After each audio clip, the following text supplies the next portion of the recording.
Walter Isaacson is here. Obviously, he's Elon Musk's biographer, and we're going to talk to him about SpaceX and this IPO. But, Walter, I see you shaking your head, nodding about this race to get to the moon. We've gotten to the moon before. We did it more than 50 years ago. What's going to happen Supposedly. Yeah. Oh, for real. But what we're going to do now, as Andrew said, is put a base on the moon, a permanent base on the moon.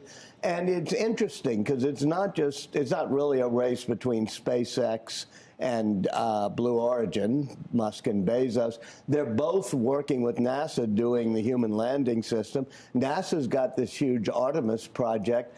And I think that space will be the new AI by 2027 when they start building this base there. Where's China on this? China's a little bit behind at the moment, but they're going to an easier place on the moon to try to build their base. I think China will be there with a base by 2029 or 2030, but that sure lit a fire when Jared Isaacman, the very charismatic, smart, new head of NASA, went to Capitol Hill, and it's like, hey, here's where China is. So just like Sputnik going up when I was a kid helps us get to the moon, I think the race with China, and in some ways, the competition but collaboration between private companies, SpaceX, Blue Origin, NASA, with a great NASA administrator is going to be the most exciting story in the next 3 years. Yeah, I mean, all of these things seem real. Just the idea of data centers in space, which I didn't believe when I first heard them years ago. You know, one of the funny things about Elon Musk to get to his IPO is that he decides he wants to go to space. And then eventually backfills with really good business models like, oh, I can put up 10,000 satellites and recreate the internet in outer space. And now in the past year, it's, we can put data centers in low Earth orbit. We can maybe even put them in the moon. So these are, when he talks about a total addressable market in that IPO document. Yeah, what was it, $29 trillion? You know, that sounds pretty insane. About the size of the U.S. GDP last year. It's a quarter of the global GDP. Yeah, but this is bigger than the U.S. This is, solar system. Well, not quite. Let's stick with our solar system. Well, let's talk about that SpaceX IPO and what we learned in this. They are shooting for $80 billion or more in money that they raised to give the company a valuation of $1.5 trillion, potentially making Elon Musk the world's first trillionaire. When you first started your autobiography, when you first started with Elon Musk, or not your biography of Elon Musk, when you first sat down with him, were these things that you thought were realistic goals? How many years ago was this, and where are we now? Well, one of the goals he had then was to make humans multiplanetary. And the interesting thing is he focused ever since he was a little kid on Mars. Occupy Mars was the mantra. He has pivoted some in the past year or two to say, all right, let's build a base on the moon first. So these are the type of things he's able to do, is pivot. But yes, this will be $1 trillion for him, and it's almost like he's playing a video game. It's not like he uses that money to buy yachts. He even pokes fun at Bezos for spending all his money. Elon just wants to hit $1 trillion as if he's playing Elden Ring or Polytopia or trying to rack up points in a game.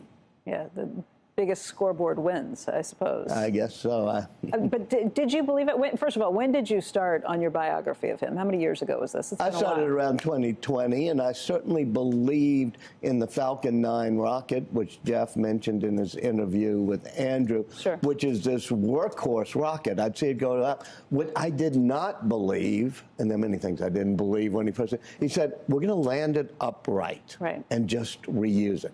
Nobody else has done that. China hadn't done it. NASA hadn't done it. Boeing. And then he said, we're going to land it upright on the launch pad and catch it with these Mechazilla arms. And I'm saying, all right, excitement guaranteed.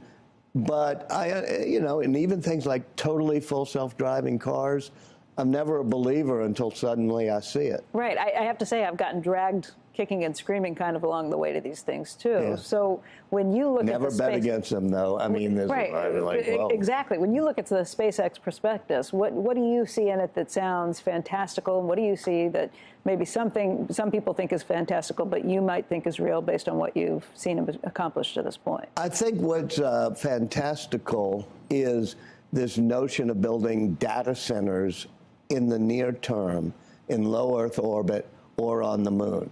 But it makes a lot of sense. Your energy costs, and by the way, with all the backlash against data systems, data centers. Yeah. So I think we're going to need these huge data centers.